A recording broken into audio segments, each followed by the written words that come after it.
9 volunteers, 7-degree water. This is Cold Water Boot Camp.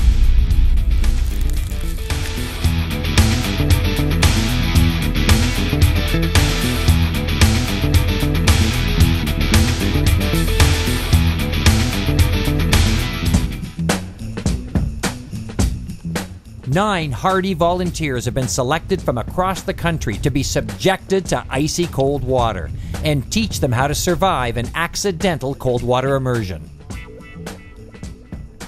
Good morning. Welcome to Cold Water Boot Camp. The best way to find out about cold water immersion is to get right in. So we're going to give you your gear. I want you to go get changed, and you're all going to go for a swim. I'm Mike Braco. I'm from Winnipeg, Manitoba.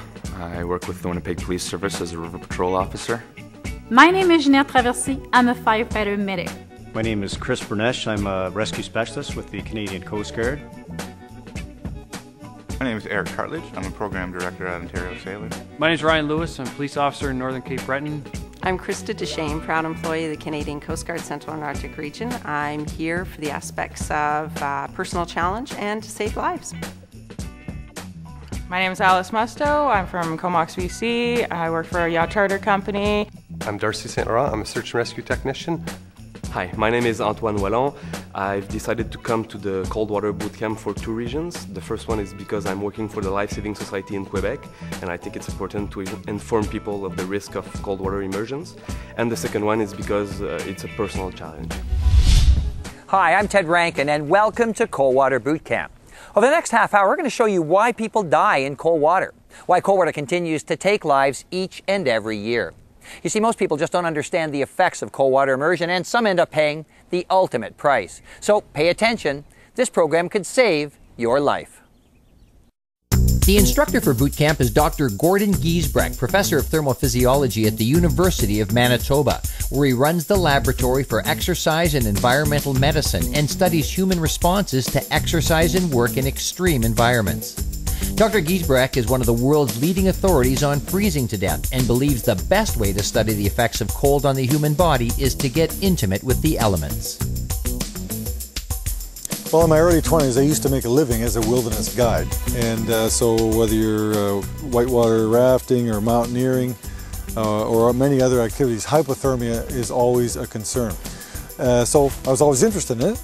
And as it turns out, I didn't know a lot about it because I went back to university and got my undergrad, and then I went in to do my master's thesis, and I was trying to find a topic, but because of that interest I'd had from before, I managed to get into doing a study on hypothermia.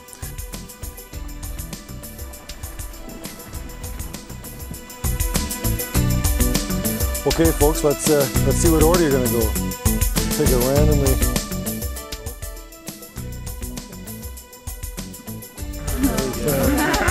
Very scientific, random order. So there you go. So now you've got your orders, and we'll take the first two people with us, and then the rest of you can just wait on shore here. Cool. As our boot campers head to the water, here are a few cold, hard facts. A recent study of drowning statistics by the Life Saving Society revealed that when it came to boaters, 60% drowned in water under 10 degrees, and 34% drowned in water between 10 and 20 degrees.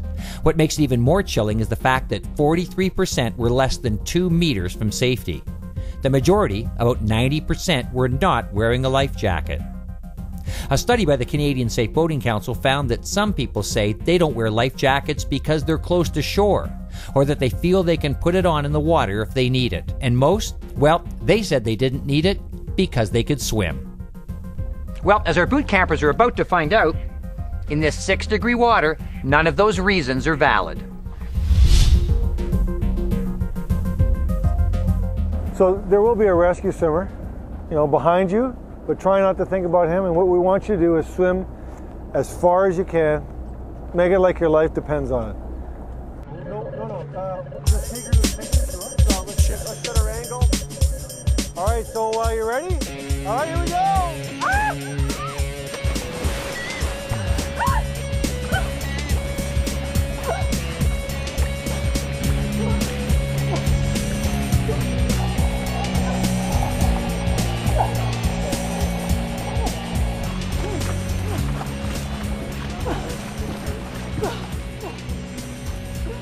So Jeanette took a very interesting tack. She just started swimming as fast as she could, and which would not normally be the healthiest thing. But again, it's just a natural reaction for her, which was to just swim all out. And what's very interesting is that with all the work she's done, because this is a big lake, and she has swam, given her whole heart, and she actually hasn't moved at all because of the wind.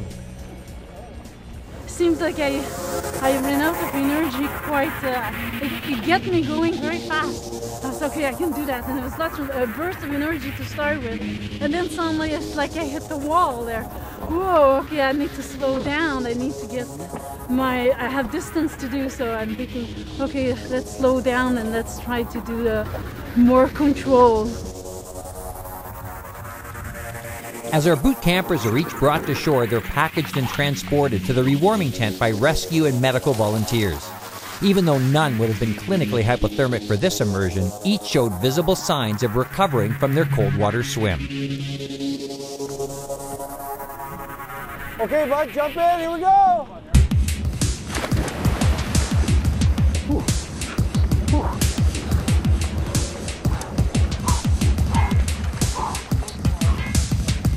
So Eric, it looks like, is a pretty strong swimmer, so he's doing the, he had a bit of a gasp there, but got his breathing under control very quickly, and now he's just swimming like a fish there, but because of Eric's size, he's able to actually get a breather every once in a while and not have to swim so much. So he could actually go quite a ways.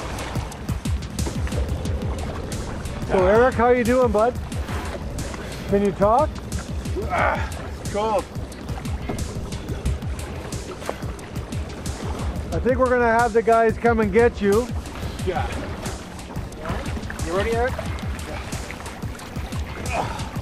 So tell me what your experience. When you jumped in, how'd you feel? What happened? And just keep going. It was just felt really cold and hard to breathe at the beginning, and then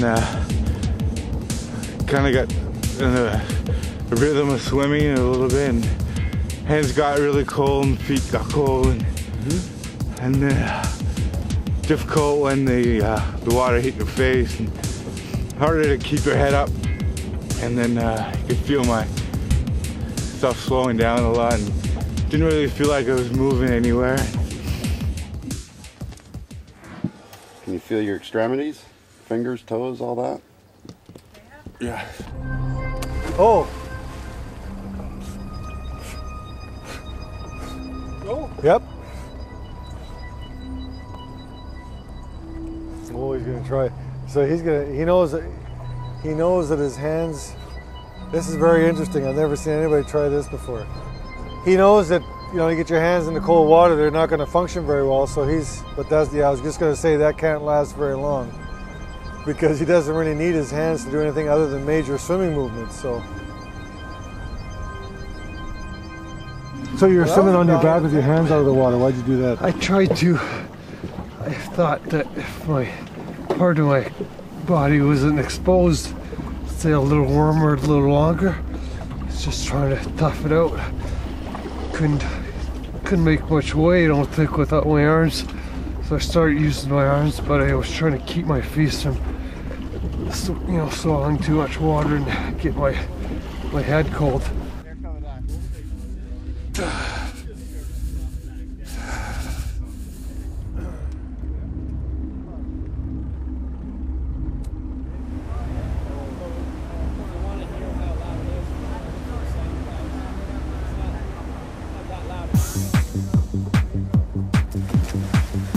She's under. Oh, there you go. The old, oh man, what have I done? So swim to shore.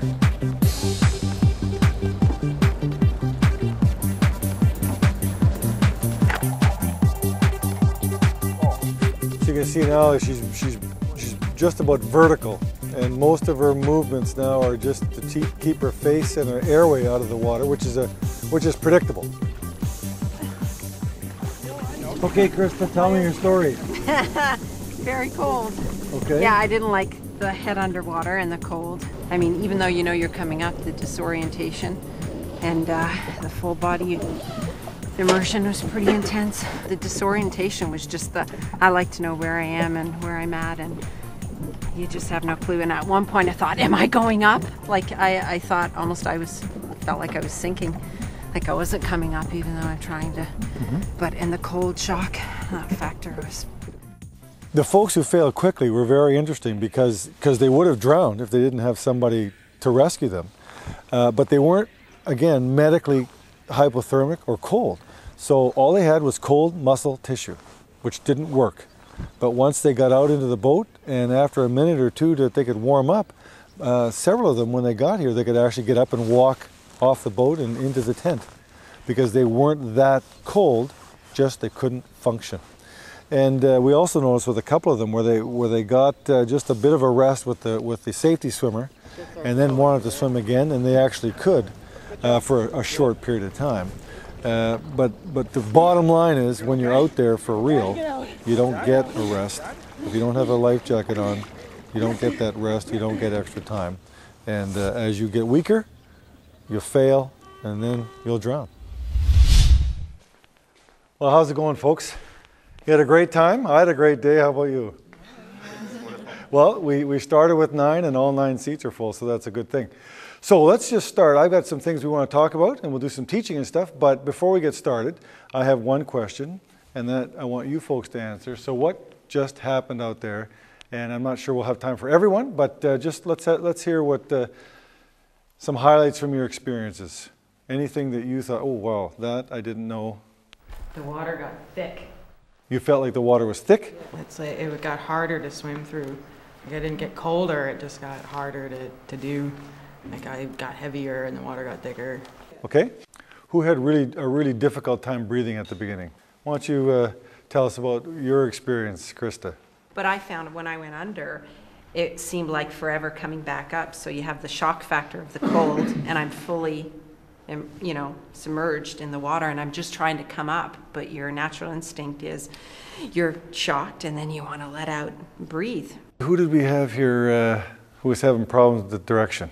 Me. I never realized it till halfway through when you said, Ryan, which way are you going? And I said, well, don't know. So I had to look and see where the shore was, because all I was thinking about was keeping my head above water and swimming, and it was, what I really noticed is the clothes on my arms are really heavy, so I tried pulling them up off my arms to swim, but it was more thinking about how terrible it was and how cold it was and how much I wanted to keep my head above water, keep swimming. So it never even crossed my mind where I was going to. So interesting, like we were a distance offshore that pretty well everybody said that they could swim to in the summertime. And it's pretty clear that not any of us would have made it, without a boat or without a PFD or a life jacket. We all would have died. And the difference between now and summer is cold water. So that's a good segue as we move into what we want to talk about. So here's a question for you.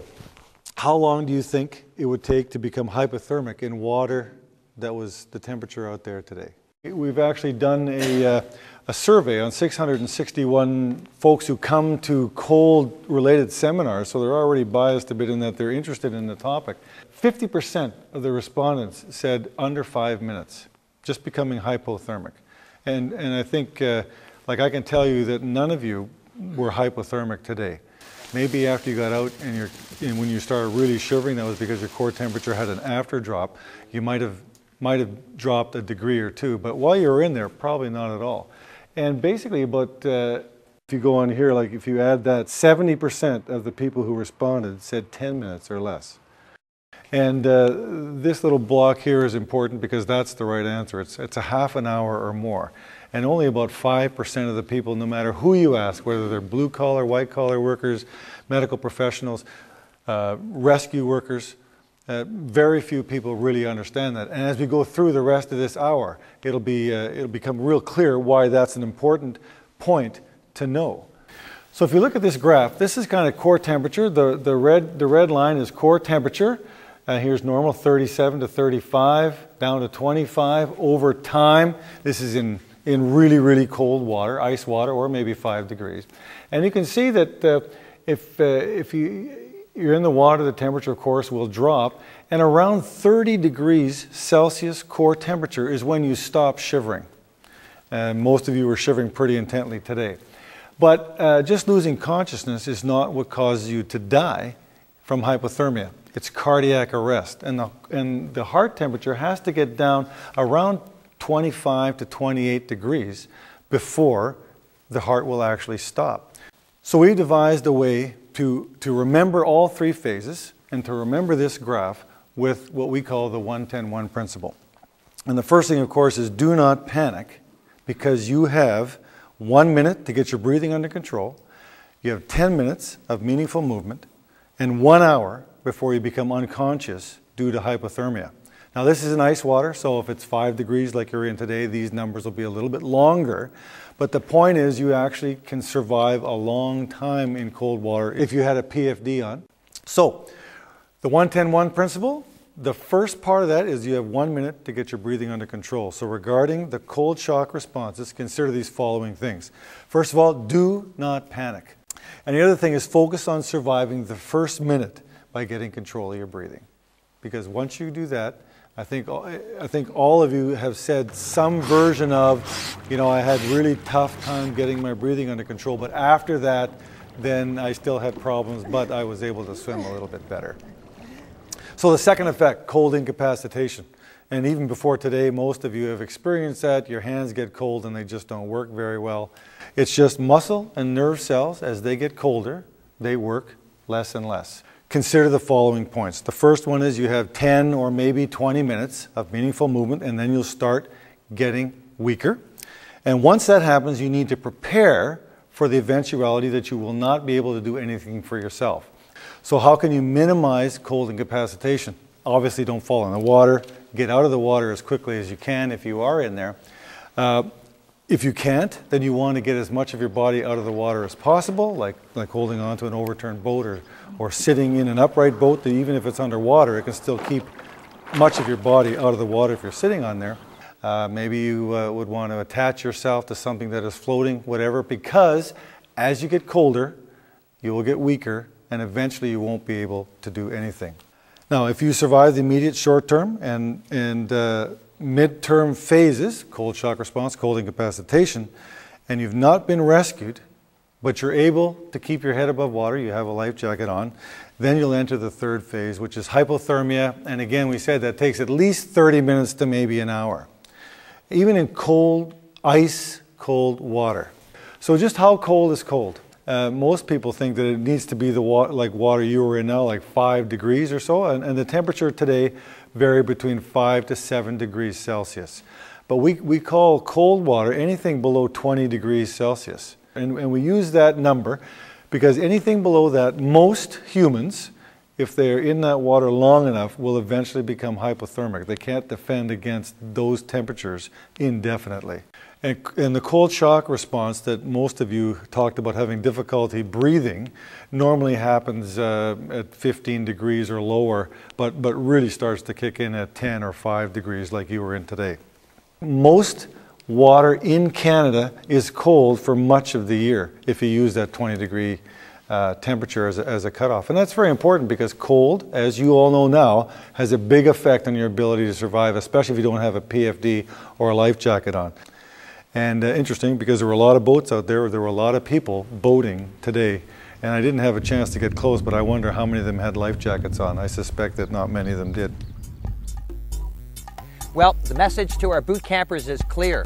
The first step if you end up in cold water is to keep your head above the water and get control of your breathing before you do anything else. If you're able to do that first, your chances of survival will be increased. And another thing our boot campers learned is that regardless of your swimming ability, the real key to surviving an accidental cold water immersion is to have your life jacket on before you end up in the water. Well, our boot campers are done for today, but tomorrow they'll be back and we're going to be taking them all the way into incapacitation and beyond into hypothermia. What the hell are we thinking? Don't worry, we'll come and get ya!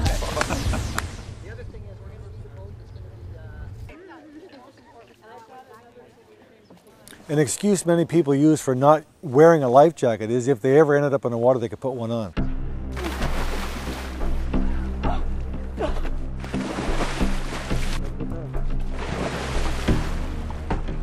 So we had all of our campers try that. And although they all did get it on, it was difficult for all of them.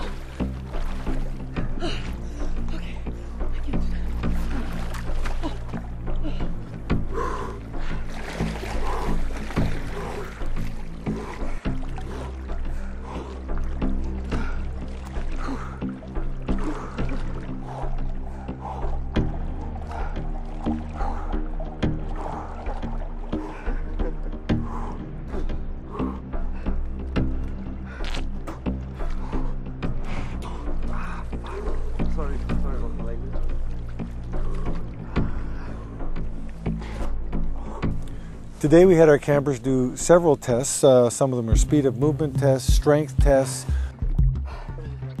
reboarding a boat, and working a radio.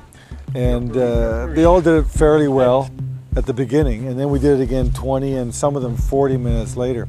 And they were all pretty well able to do it, but they all commented, and you could see very obviously that it was belabored movement, it was slower. And they just had a difficult time. And indeed, a couple of the campers were not able to get into the boat.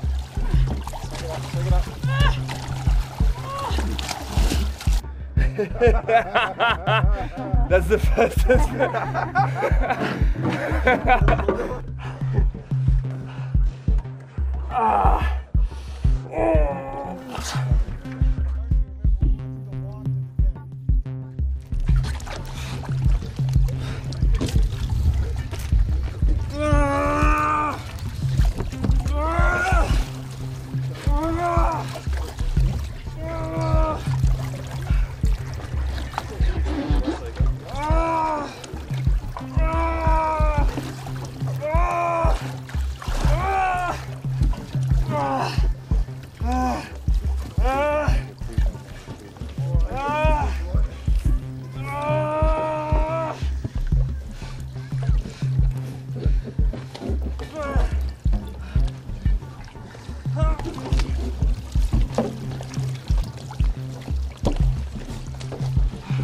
Nice job, Antoine.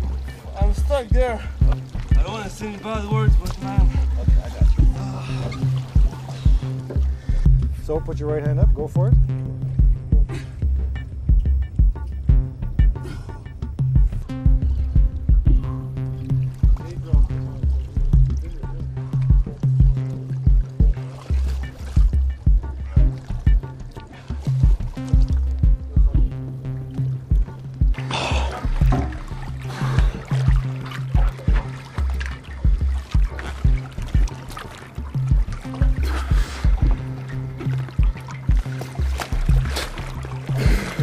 Once again, we resorted to using good technique.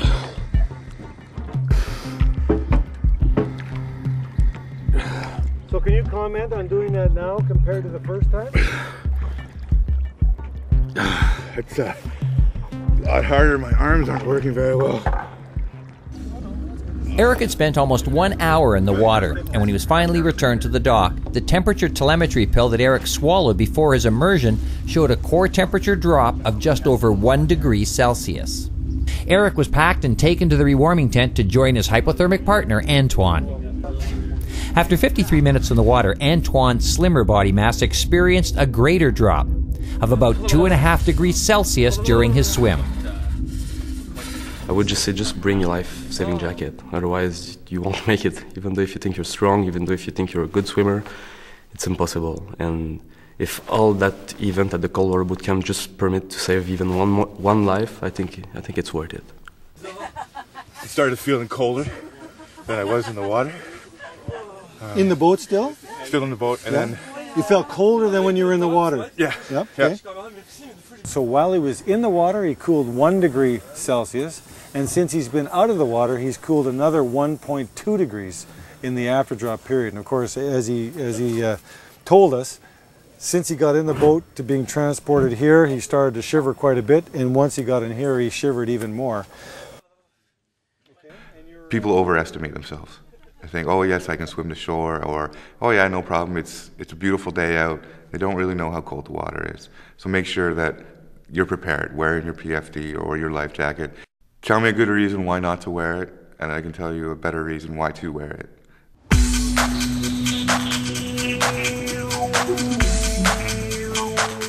We did another interesting comparison today. We took Ryan and Chris and Alice out, and Chris and Alice wore life jackets and Ryan didn't, and they kind of swam together.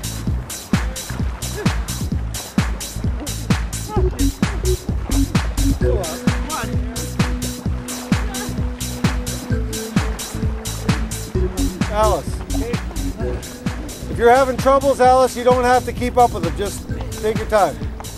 Ryan did much better than he did before because he knew what to expect. And as you can see from the video, all of his action was just to bring his mouth back up above the water to get a breath. And we figured he was just postponing the inevitable, so we had him taken out.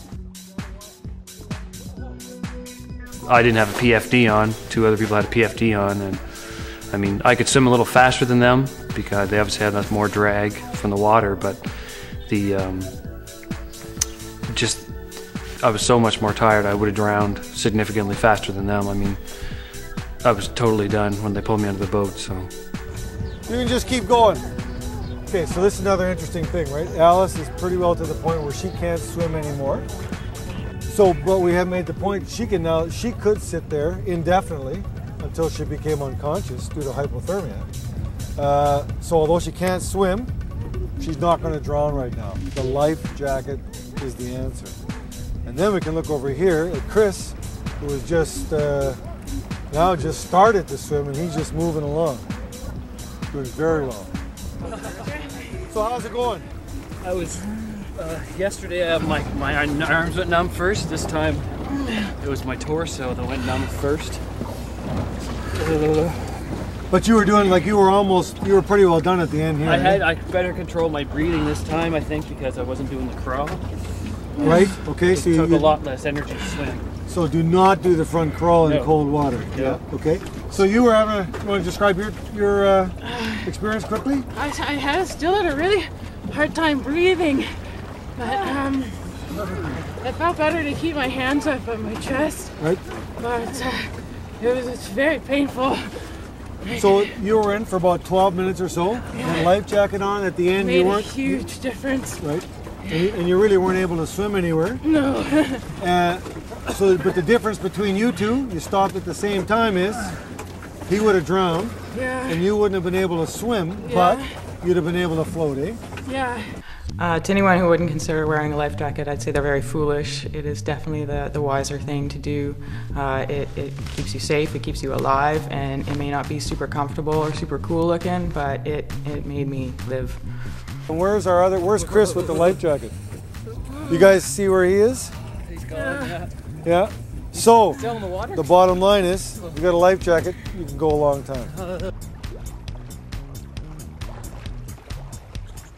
It gave me like a level of confidence knowing that with the flotation on, I did have a little bit more strength than I thought I would have. I didn't think I would get as far as I did get in the water, and knowing that certainly gives you a little bit more of a psychological boost if you should ever find yourself in that unfortunate situation. I think Cold Water Boot Camp has really demonstrated the 3 phases of cold water immersion. We saw lots of the cold shock, we saw lots of cold incapacitation, and we had 2 people go to hypothermia. And it took a long time to get them hypothermic. So it kind of just reinforces the 1-10-1 principle. You have 1 minute to get your breathing under control. Do not panic. You have 10 minutes or maybe 20 in this kind of water of meaningful movement. And then you have an hour, or in this case maybe 2 hours, before you become unconscious due to hypothermia. And of course, you only get to that point if you have a life jacket on. If you don't have flotation, then you will definitely die in the first 2 phases. But when you do that, you'll be perfectly normothermic. I'm going to share my story for sure, and emphasize with family, friends, and colleagues, if they experienced what I experienced this weekend, they would never, ever, ever think twice. Never think twice about wearing their life jacket. Wear your life jacket. Don't go boating alone. Don't go anywhere near cold water alone, for that matter. and just try to prepare for whatever's going to happen, because it could happen. When it comes to cold water, preparation and prevention are the keys. Try to prevent falling into cold water, but prepare in case you do with simple things like knowing how to rescue yourself or how to call for help. Knowing what to do in those first few critical minutes can mean the difference between you becoming a statistic or a survivor.